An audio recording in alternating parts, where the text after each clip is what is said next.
We are entering the twilight zone. Actually, we're not entering the twilight zone. I just felt the need to say that. Welcome back. It's America Under Distress, America Under Siege. I decided to put out another video today because I'm doing a lot of research on Operation Paperclip and the scientists that were brought over here post-World War II.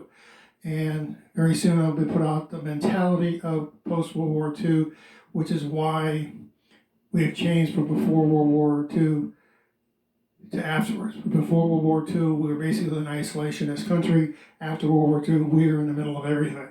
Our policies and every aspect of our lives changed from isolationist to more integrated in the world scenario. That's another show. But while I was studying, while I was researching for the things that I do on this channel, which I do a lot of research, sometimes I stumble with my speaking, sometimes I get crazy, sometimes I'm really good. But this stuff I get a lot of information on. It's freaking me out. It's scaring me a lot. Because while researching for Derek, Zamra, the space program, all the scientists from Operation Paperclip, they came over post-World War II from 1945 to around 1959, which is officially when they said it closed.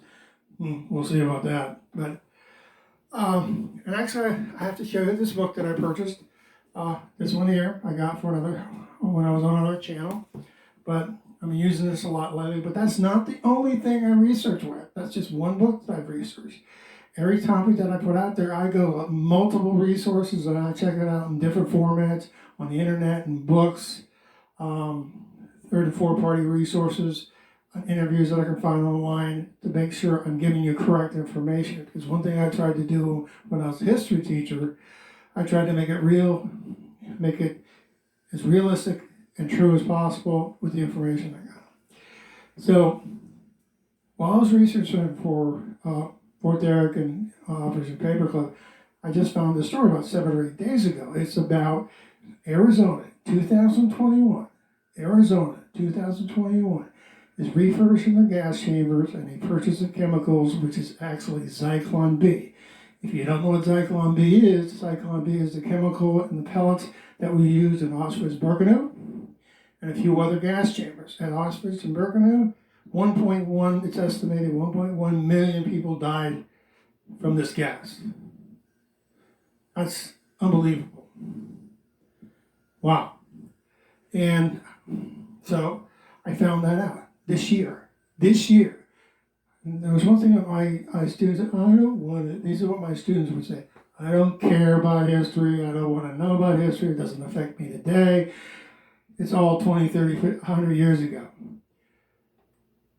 Same gas that killed the same gas at Auschwitz and Birkenau is going to be used again in 2021. That should scare the crap out of you. That should tick you off like it does me. We never seem to learn from history. Politicians, I said in the previous video, I will state my opinion about the death penalty. I don't have a problem with the death penalty. That's going to piss some of you off. That's going to make some of you mad at me. But that's my opinion. Okay? Deterrence works if it's produced correctly. And I do understand there's a lot of problems with the death penalty. There's a lot of problems with the legal system. That's other shows. That's a plethora of a lot of those shows. But the mere fact that they decided to buy these chemicals in Arizona blew me away. It also ticked me off, pissed me off. But I wanted to give you a brief history. It was actually created by Fritz Haber. Actually, he's of German Jewish descent. I'll read it from just the first paragraph. Okay? Fritz Haber was born December 9th, 1868, died January 29th, 1931. Was a German chemist who received a Nobel Prize in Chemistry in 1918 for the invention of the Haber-Bosch process, a method used in industry to synthesize ammonia from nitrogen gas and hydrogen gas.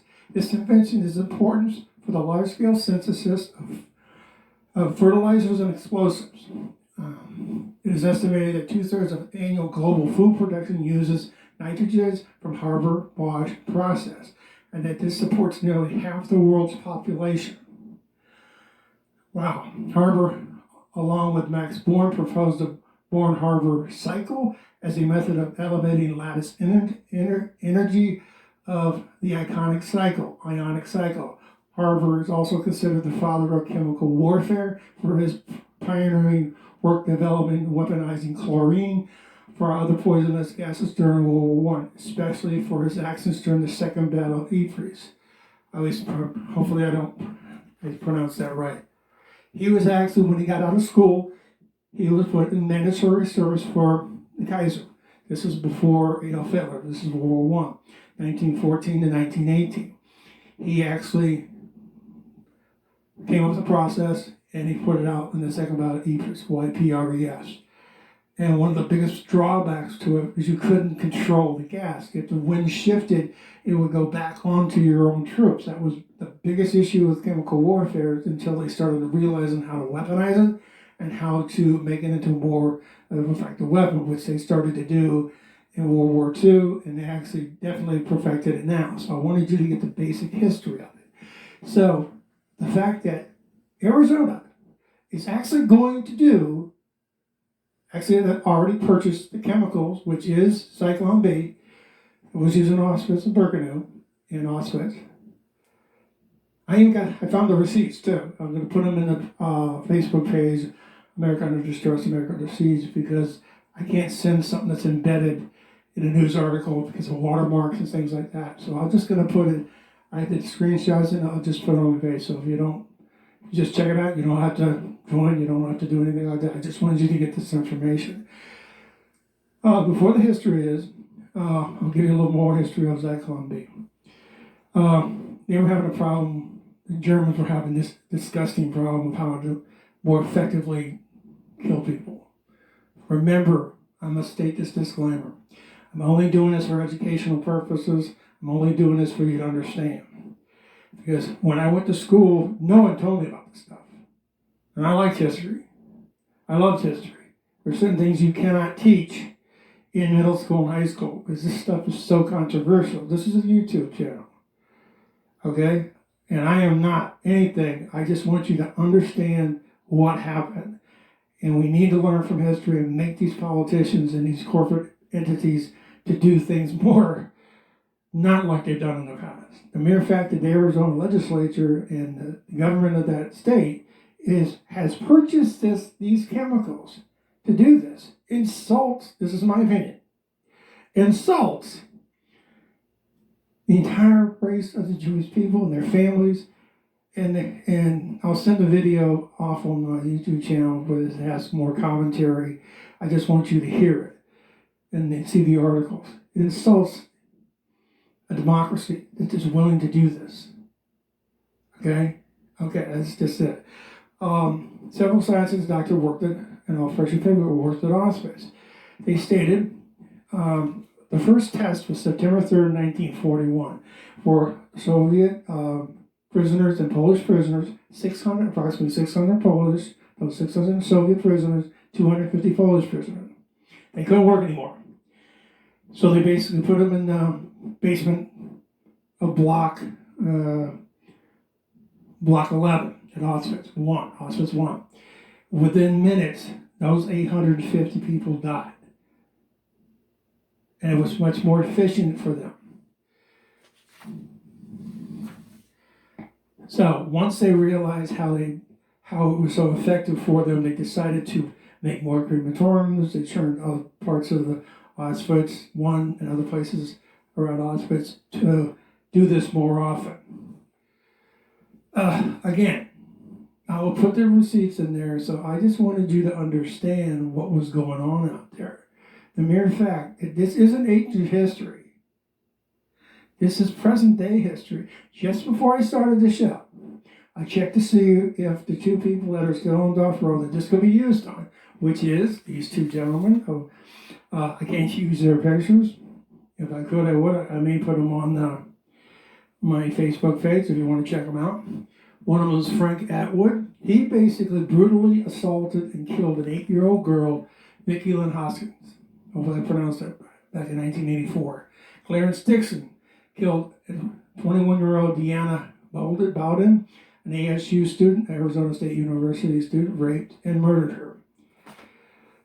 Those are the two people under the law. When I send you the other video out on the other channel, it'll say why they're doing this. But basically, back in 2014, there was this guy named James Woods had a very botched, disastrous execution in 2014 in Arizona.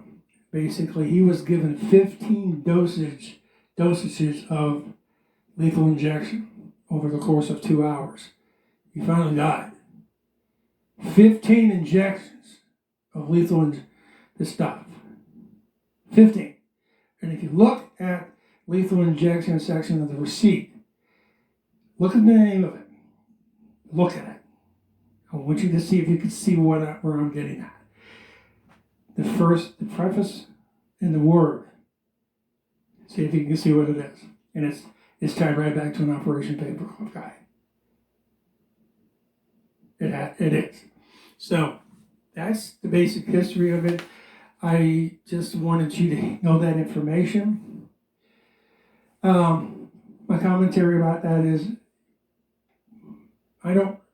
why in the world would you want to use that gas again? It brings back one of the most horrific, insane periods of our world history, where one race of people tried to exterminate another race of people. Why would you want to be associated with that? I don't get it. Well, I have my own theories, but that's going to really upset people. But don't you ever learn from history? I guess you don't. I guess your teachers are so boring, they don't want you to actually learn stuff, okay? And that's what bothers me about a lot of history stuff, is that a lot of people out there make it so dull, make it so boring, make it so uninteresting that information does not get out there because they go to history class and take a nap. That's why I try to wear costumes and try to have reenactments and have a lot of projects, because I loved it. I try to make it fun. You can't do anything with this topic because it's too gruesome. But you must learn from history. You must make history fun. You must make it more interesting so people and kids can learn from it.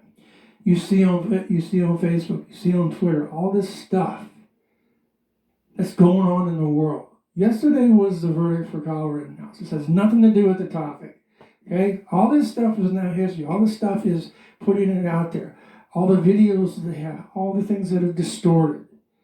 I try to give you one thing, true history.